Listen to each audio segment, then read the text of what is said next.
সুপ্রিয় শিক্ষার্থীরা আসসালামু আলাইকুম। সায়েন্স শিক্ষা পরিবার অনলাইন ক্লাসে স্বাগত জানাচ্ছি তোমাদেরকে। আজকে তোমাদের সাথে একটি গুরুত্বপূর্ণ বিষয় নিয়ে আলোচনা আসছি, সেটা হচ্ছে conjunction. Conjunction is a very important for the students, specially for the cadet college admission টেস্টের জন্য এটা আসে। এখান থেকে কনজাংশনের ব্যবহার থেকে অনেক ধরনের শূন্যস্থান আসতে পারে, কনজাংশনের আইডেন্টিফিকেশন আসতে পারে, এবং তুমি যদি কনজাংশন ভালোভাবে না বুঝো তাহলে সিম্পল কমপ্লেক্স কম্পাউন্ড সেন্টেন্সের আইডেন্টিফিকেশন এবং ট্রান্সফরমেশন বুঝতে সক্ষম হবে না, ক্লজ এর আইডেন্টিফিকেশন ক্লাসিফিকেশন বুঝতে সক্ষম হবে না। সুতরাং কনজাংশন অনেক বিষয়ের সাথে প্রত্যক্ষভাবে জড়িত, বিশেষ করে ক্লজ এবং simple complex compound sentence. So এই বিষয়গুলোকে মার্ক ধরতে হলে অবশ্যই কনজাংশন সম্পর্কে তোমার সুস্পষ্ট ধারণা থাকতে হবে। কনজাংশন যে ওয়ার্ড দুই বা ততোধিক ওয়ার্ডস, ক্লজ অথবা ফ্রেজকে যুক্ত করে তাকে কনজাংশন বলে। ইন ব্রিফ, সংক্ষেপে উই ক্যান সে, আমরা বলতে পারি conjunction is a joining word অথবা লিঙ্কিং ওয়ার্ড। অনেক সময় শূন্যস্থান আকারে আসতে পারে conjunction is a dash word, conjunction is a joining word অথবা লিঙ্কিং ওয়ার্ড। অনেক ক্ষেত্রে 1 মার্কের অথবা 2 মার্কের একটি ইংরেজি ডেফিনেশন আসতে পারে। সেক্ষেত্রে হোয়াট ইজ আ কনজাংশন এরকম প্রশ্ন যদি আসে, তাহলে conjunction is a word that merely joins words, clauses or phrases. Conjunction মূলত ওয়ার্ড, ক্লজ এবং ফ্রেজকে যুক্ত করে। কনজাংশনের প্রকারভেদ। কনজাংশন প্রধানত 3 প্রকার। 1, কোঅর্ডিনেটিং কনজাংশন বা কোঅর্ডিনেট কনজাংশনও বলে, সাবঅর্ডিনেটিং কনজাংশন এবং কোরিলেটিভ কনজাংশন। এবার আমরা একটু বিস্তারিত আলোচনা করব কোঅর্ডিনেটিং আর কোঅর্ডিনেট কনজাংশন। যে কনজাংশন 2 বা তার ততোধিক বা 2 বা ততোধিক বা 2 এর অধিক সমজাতীয় বা সমশ্রেণীর ক্লজকে যুক্ত করে তাকে কোঅর্ডিনেটিং কনজাংশন বলে। তাহলে ক্লজ কাকে বলে? বিগত ক্লাসে তোমরা এ সম্পর্কে ইতিমধ্যেই ধারণা পেয়েছো, তারপরেও তোমাদের ভালোভাবে বোঝার সুবিধার্থে আমি আরও একটু বলছি। ক্লজ হচ্ছে বাক্যাংশ বা খণ্ড বাক্য যার মূল বৈশিষ্ট্য হচ্ছে তাতে কমপক্ষে একটি সাবজেক্ট এবং একটি ফাইনাইট ভার্ব থাকতে হবে। এবং ক্লজ মূলত 3 প্রকার। 1, প্রিন্সিপাল ক্লজ বা স্বাধীন বাক্যাংশ, যাকে ইন্ডিপেন্ডেন্ট ক্লজও বলে। সাবঅর্ডিনেট ক্লজ বা ডিপেন্ডেন্ট ক্লজও বলে, এবং কোঅর্ডিনেট ক্লজ। এখানে আমাদের একটি কথা বলা আছে যে 2 বা ততোধিক সমশ্রেণী বা সমজাতীয় ক্লজকে যুক্ত করে। সমশ্রেণী বা সমজাতীয় বলতে কি বোঝায়? অ্যাকচুয়ালি একাধিক ক্লজ যদি থাকে, সমশ্রেণী বলতে উভয়টিকেই প্রিন্সিপাল ক্লজ বোঝায়। সুতরাং আমরা এভাবে বলতে পারতাম যে কনজাংশন 2 বা ততোধিক প্রিন্সিপাল ক্লজকে যুক্ত করে তাকে কনজাংশন বলে, মূলত কোঅর্ডিনেটিং কনজাংশন বলে। আর কোঅর্ডিনেটিং কনজাংশনগুলো হলো and, or, but, both dot dot and, either dot dot or, neither dot dot not, not only dot dot but also, as well as, etcetera etcetera. Example, read attentively and you will succeed. এখানে and একটি coordinating conjunction. কেন? আমরা যদি বাক্যটাকে বিশ্লেষণ করি, ক্লজে ভাগ করি, তাহলে আমরা দেখতে পাই রিড অ্যাটেন্টিভলি এটি একটি ক্লজ, ইউ উইল সাকসিড এটি একটি ক্লজ। কারণ এখানে একটি সাবজেক্ট ফাইনাইট ভার্ব আছে, এখানেও একটি সাবজেক্ট বা ফাইনাইট ভার্ব রয়েছে। যেহেতু এটা একটি ইম্পারেটিভ সেন্টেন্স, এই কারণে এখানে সাবজেক্টটি উজ্জ্বল রয়েছে। তার মানে read attentively means you read attentively and you will succeed. You read attentively এটা স্বাধীনভাবে অর্থ প্রকাশ করেছে, ইউ উইল সাকসিড এটাও স্বাধীনভাবে অর্থ প্রকাশ করেছে। সুতরাং দুটাই এখানে প্রিন্সিপাল ক্লজ বা দুটা সমজাতীয় ক্লজ। অতএব দুটি সমজাতীয় ক্লজকে যুক্ত করেছে বিধায় অ্যান্ড এখানে কোঅর্ডিনেটিং কনজাংশন। কোঅর্ডিনেটিং কনজাংশনকে আবার 4 ভাগে ভাগ করা যায়। Number 1, cumulative or copulative conjunction. Number 2, adversative conjunction. Number 3, alternative or disjunctive conjunction. And the last one, illative conjunction. এবার আমরা এগুলো নিয়ে বিস্তারিত আলোচনা করব। প্রথমেই কিউমুলেটিভ অর কপুলেটিভ কনজাংশন, যা কোঅর্ডিনেটিং কনজাংশনের যেমনটি সংজ্ঞা আমরা শিখেছি ঠিক সেম সংজ্ঞা। যে কনজাংশন সমশ্রেণীর বা সমজাতীয় শব্দ অথবা ক্লজকে যুক্ত করে তাকে কিউমুলেটিভ অর কপুলেটিভ কনজাংশন বলে। যেমন and, also, further, moreover, besides, as well as, both dot dot and not only dot dot but also, এগুলো সবই cumulative or copulative conjunction. Number 2, adversative conjunction. Adversative conjunction হচ্ছে দুটি বিপরীতবাচক বাক্যাংশকে সংযোগ করার জন্য মূলত ব্যবহৃত হয়, অর্থাৎ একটির থেকে আরেকটির বিপরীত অর্থ প্রকাশ করে। কিরকম? এখানে একটি সুন্দর সংজ্ঞা আছে, যে কনজাংশন দ্বারা দুটি বিপরীতবাচক শব্দের মধ্যে তুলনা, পার্থক্য অথবা সংযোগ স্থাপনে ব্যবহৃত হয় তাকে অ্যাডভার্সেটিভ কনজাংশন বলে। List, but, yet, still, however, whereas, nevertheless, while, only, on the contrary, etc. etc. যেমন he is poor but honest। প্রিয় শিক্ষার্থীরা, আমরা যদি দুটি সেন্টেন্সকে বা দুটি এই কনজাংশন থেকে দুটি ক্লজকে আলাদা করি তাহলে আমরা পাই হি ইজ পোর, সে দরিদ্র, হি ইজ অনেস্ট, সে সৎ। কনজাংশন দ্বারা যখন একাধিক বাক্যাংশকে যুক্ত করা হয় তখন যদি উভয় পাশে একই রকম সাবজেক্ট হয় তাহলে দ্বিতীয়বার সেটা লেখার প্রয়োজন হয় না। একই রকম যদি ফাইনাইট ভার্ব থাকে তাহলে দ্বিতীয়বার সেই ফাইনাইট ভার্বটাও লেখার প্রয়োজন হয় না, বিশেষ করে কিউমুলেটিভ অর কোঅর্ডিনেটিভ কনজাংশনগুলোর ক্ষেত্রে। যেহেতু বাট এখানে কিউমুলেটিভ অর কোপুলেটিভ কনজাংশন, এটা অবশ্যই কোঅর্ডিনেটিভ কনজাংশনের ভিতরেই আছে। সুতরাং আমাদের এই বাক্যের সাবজেক্ট হচ্ছে হি, এই বাক্যাংশের সাবজেক্ট হি, হি উভয় পাশে লেখার প্রয়োজন হয়নি। ইজ, তার মানে he is poor, he is honest. Poor হলে সাধারণত তার কি হওয়ার কথা? অসৎ হওয়ার কথা, কিন্তু তার বিপরীত ধারণাটা এখানে প্রকাশ করেছে, সে সৎ। এই যে বিপরীতবাচক ধারণাকে যুক্ত করার জন্য যে কনজাংশনটা ব্যবহৃত হলো এটার নামই হচ্ছে অ্যাডভার্সেটিভ কনজাংশন। এরপরে অল্টারনেটিভ অর ডিসজাংটিভ কনজাংশন, শব্দটা থেকেই তোমরা কিছুটা অনুমান করতে পেরেছো যে অল্টারনেটিভ, অল্টারনেটিভ মানে কি? বিকল্প।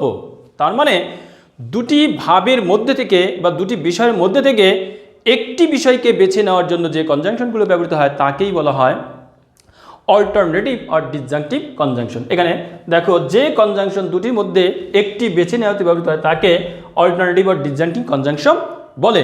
এগুলো হলো either or, neither nor, or, otherwise, else, etc. etc. যেমন মুভ অর ডাই, তোমার দুটি অপশন, হয় কি করো?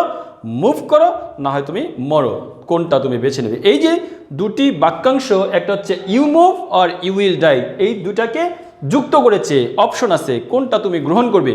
এই অপশনের জন্য যে কনজাংশনটা যুক্ত করেছে এটার নামই হচ্ছে অল্টারনেটিভ অর ডিসজাংটিভ কনজাংশন। এরপরে ইলেটিভ কনজাংশন। ইলেটিভ কনজাংশন এমন দুটি বাক্যাংশকে যুক্ত করবে যার একটি অংশ দ্বারা কারণ বুঝাবে আর একটি দ্বারা ফলাফল প্রকাশ করবে। অর্থাৎ যে কনজাংশন কার্যকরণ বা সমাপ্তি বা বাক্যের পরিশেষে বসে তাদেরকেই মূলত বলা হয় ইলেটিভ কনজাংশন। যেমন therefore, for, hence, so, consequently, etc. etc. কিরকম একটি কারণ আর একটি ফলাফল উদাহরণ থেকে আমরা স্পষ্ট করব। he was proved innocent, therefore he was set free। তাহলে একটা হচ্ছে কারণ, কারণ বাক্যাংশ কোনটা? এটা he was proved innocent, সে নির্দোষ প্রমাণিত হয়েছিল, এটা হচ্ছে তার কারণ। আর তার ফলশ্রুতিতে কি হয়েছে? therefore he was set free, ফলাফলটা কি? এই নির্দোষ প্রমাণের কারণে তাকে মুক্ত করা হয়েছিল। এই যে কারণ এবং ফলাফল বাক্যাংশকে যে কনজাংশনটা যুক্ত করেছে এর নামই হচ্ছে ইলেটিভ কনজাংশন। প্রিয় শিক্ষার্থীরা, এবার আমরা কিছু কনজাংশনের ব্যবহার বা ইউসেজ অফ কনজাংশন নিয়ে আলোচনা করব। অ্যান্ড এর ব্যবহার তোমরা ইতিমধ্যেই জানো। অ্যান্ড একাধিক ওয়ার্ডকে, একাধিক ক্লজকে, একাধিক ফ্রেজকে যুক্ত করার জন্য ব্যবহৃত হয়, কিন্তু বাক্যের মধ্যে কিছু অর্থ আছে এর মধ্যে। যেমন 1 নম্বরে, দুই বা ততোধিক ব্যক্তি, বস্তু, প্রাণী বা স্থানের মধ্যে সংযোগ স্থাপনে অ্যান্ড বসে, এবং রাইট ফর্ম অফ ভার্ব অর্থাৎ সাবজেক্ট ভার্ব এগ্রিমেন্টের মধ্যে এই রুলসগুলো তোমরা পাবে যে অ্যান্ড দ্বারা যদি ভিন্ন রকমের একাধিক সাবজেক্ট যুক্ত হয় তাহলে কিন্তু ভার্বটি হবে plural. Karim and Rahim are good friends, এখানে রহিম এবং করিমকে অ্যান্ড দ্বারা যুক্ত করা হয়েছে। বোধ থাকলে অ্যান্ড এবং অ্যান্ড থাকলে বোধ বসে। অর্থাৎ আমাদের অনেক সময় শূন্যস্থান থাকে, শূন্যস্থানের মধ্যে যদি আমাদের বোধ দেওয়া থাকে তাহলে ম্যান্ডেটরিলি সেখানে অ্যান্ড আসে। আবার যদি অ্যান্ড দেওয়া থাকে তার আগে শূন্যস্থান থাকে তাহলে আমরা কি করব, বোধ ব্যবহার করব। যেমন both you and he have done the work. কেন হ্যাভ হয়েছে আমি আগেই বলেছি, ইউ এবং হিকে অ্যান্ড দ্বারা যুক্ত করা হয়েছে। আরও কিছু ব্যবহার দেখব। সাবজেক্ট হিসেবে দুটি নাউন যদি থাকে এবং ভার্ব প্লুরাল হলে অবশ্যই বোথ ডট ডট অ্যান্ড বসবে। গঠন বোথ প্লাস প্রথম নাউন প্লাস অ্যান্ড প্লাস দ্বিতীয় নাউন যদি হয় তাহলে ভার্বটি হবে প্লুরাল। এটা তোমার সাবজেক্ট ভার্ব এগ্রিমেন্টের মধ্যে অথবা রাইট ফর্ম অফ ভার্বের মধ্যে কাজে লাগবে এটা তোমাদের। যেমন both you and he have done the work, এখানে কিন্তু বোথ এবং অ্যান্ড ইউ এবং হিকে যুক্ত করেছে তাই ভার্বটি প্লুরাল হয়েছে। অবজেক্ট হিসেবেও যদি এরকম দুটি নাউন থাকে তাহলেও অবজেক্টকেও বোথ এবং অ্যান্ড দ্বারা যুক্ত করা যাবে। তার মানে বোথ এবং অ্যান্ড একাধিক সাবজেক্টকেও যুক্ত করতে পারে, বোথ ডট ডট অ্যান্ড একাধিক অবজেক্টকেও যুক্ত করতে পারে। অর্থাৎ বোথ প্লাস যেমন I like both sweets and mangoes, আমি কি মিষ্টি এবং আম উভয়টি পছন্দ করি। এখানে কিন্তু বোথ এবং অ্যান্ড কাকে যুক্ত করেছে, দুটি অবজেক্টকে যুক্ত করেছে। দুটি অ্যাডজেক্টিভ যদি থাকে দুটি অ্যাডজেক্টিভকেও বোথ এবং অ্যান্ড যুক্ত করতে পারে। অর্থাৎ বোথ প্লাস প্রথম অ্যাডজেক্টিভ অ্যান্ড প্লাস দ্বিতীয় adjective, he is both honest and kind. তার মানে বোথ এবং অ্যান্ড শুধুমাত্র নাউনকেই যুক্ত করে না, এরা কিন্তু অ্যাডজেক্টিভকেও যুক্ত করে। এখানে তেমনটি হয়েছে, অনেস্টও একটি অ্যাডজেক্টিভ, কাইন্ডও একটি অ্যাডজেক্টিভ, অনেস্ট এবং কাইন্ডকে এই বোথ এবং অ্যান্ড যুক্ত করেছে। প্রিয় শিক্ষার্থীরা, যদি কোনো কাজ করে তার একটি উপযুক্ত ফলাফল পাওয়া যায় তাহলে সেক্ষেত্রে অ্যান্ড বসে দুটি কাজের মধ্যে। তবে যদি ফলাফল না পাওয়া যায় তাহলে অর বসে। এটাই হচ্ছে অ্যান্ড এবং অরের মধ্যে পার্থক্য। যেমন read attentively and you will pass, তাহলে রিড মনোযোগ দিয়ে পড়ো এবং পাস করা মানে কি তার একটা ভালো ফলাফল পাওয়া। আবার দেখো read attentively or you will fail, ফলাফল পাওয়া যাবে না, ফলাফল নেই বিধায় এখানে অর বসেছে। সাধারণত দুটি বর্ণনার বাক্য একত্রিত করতে অ্যান্ড বসে। He died by a road accident and made all people shocked. একটি সাবজেক্ট দুটি কাজ করলে তাদের মাঝেও অনেক সময় অ্যান্ড বসে। যেমন I dig the soil and I water the plants. তার মানে কি I dig the soil and I water the plants. আমি আগেই বলেছি অ্যান্ড দ্বারা যদি এরকম কনজাংশন দ্বারা যদি একাধিক সাবজেক্ট যুক্ত হয়, যদি উভয় পাশের সাবজেক্ট একরকম হয় তাহলে দ্বিতীয়বার সেই সাবজেক্টকে আর লেখার প্রয়োজন হয় না। প্রিয় শিক্ষার্থীরা, এবার আমরা অরের ব্যবহার দেখব। অর এটা হয় এটি না হয় ওটি এরূপ অর্থ প্রকাশ করার জন্য বাক্যে বসে। যেমন she will buy a car or a house, সে না হয় গাড়ি না হয় বাড়ি এরকমটি বুঝিয়েছে কিনবে। দুটি কাজের মধ্যে একটি কাজ হওয়ার পর তার ফলাফল যদি পাওয়া যায় তাহলে অ্যান্ড বসে, না পাওয়া গেলে অর বসে। ইতিমধ্যেই তোমাদের সেটা বলে দিয়েছি। যদি মাঝখানে শূন্যস্থান থাকে তাহলে তোমরা কি করবে, দেখবে ফলাফল আছে কি না। যদি ফলাফল পাওয়া যায় তাহলে বসবে অ্যান্ড, যদি ফলাফল না থাকে তাহলে অর দিয়ে শূন্যস্থানটা পূরণ করবে। ফলাফল নেই তবে শূন্যস্থানটি যদি বাক্যের মাঝে বসে তবে অর বসে। এক্ষেত্রে প্রেজেন্ট অথবা ফিউচার ইনডিফিনিট টেন্স হবে। যেমন মুভ অর ডাই, তাহলে কি অর ডাই মানে কি or you will die, future indefinite tense হইল ইউ মুভ, এটা প্রেজেন্ট ইনডিফিনিট টেন্স হলো। ওকে, এবার ফলাফল নেই তবে শূন্যস্থানটি যদি বাক্যের প্রথমে অথবা মাঝে থাকে তবে আনলেস বসে। তবে আনলেস ব্যবহারের ক্ষেত্রে অবশ্যই খেয়াল রাখবে, আনলেস শব্দটা নেগেটিভ অর্থ বহন করে। তাই যদি কোনো বাক্যে আনলেস থাকে আর ওই বাক্যকে নেগেটিভ করার প্রয়োজন হয় না, অর্থাৎ বাক্যে আর নট বা নো বসানোর কোনো প্রয়োজন হয় না। এক্ষেত্রেও আমাদের প্রেজেন্ট ইনডিফিনিট টেন্সের পূর্বে শূন্যস্থান হলে আনলেস বসে। যেমন আনলেস প্লাস প্রেজেন্ট ইনডিফিনিট এবং পরবর্তী অংশ অবশ্যই হবে ফিউচার ইনডিফিনিট। এবার অথবা ফিউচার ইনডিফিনিট যদি আগে আসে আনলেস পরে বসে তাহলে প্রথমে হবে ফিউচার ইনডিফিনিট, পরে আনলেস এবং পরে গিয়ে হবে present indefinite. Unless you work hard you will fail. এখানে কারেকশন হিসেবে অনেক সময় এরকম আসতে unless you do not work hard, আনলেসই নেগেটিভ অর্থ বহন করছে আর ডু নটের প্রয়োজন নেই, তখন তোমাকে বাক্যটাকে কারেক্ট করে লিখতে হবে unless you work hard you will fail. You will not make good result unless you read attentively. আরও সহজভাবে যদি বলি, মূলত ইফ এর বিপরীত হিসেবে আনলেস বসে। If plus not is equal to unless. Okay, এক্ষেত্রে সব সময় দ্বিতীয় সাবজেক্ট অনুসারে ভার্ব বসবে।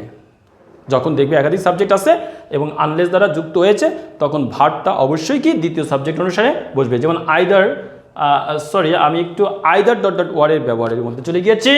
আইদার থাকলে অর এবং অর থাকলে আইদার বসে। তোমরা এটা অনেক জায়গায় দেখেছো যে আইদার এবং অর এটা পারস্পরিক সম্পর্কযুক্ত, একটাকে ছাড়া আরেকটা চলতে পারে না, এই কারণে এদেরকে কোরিলেটিভও বলা হয়।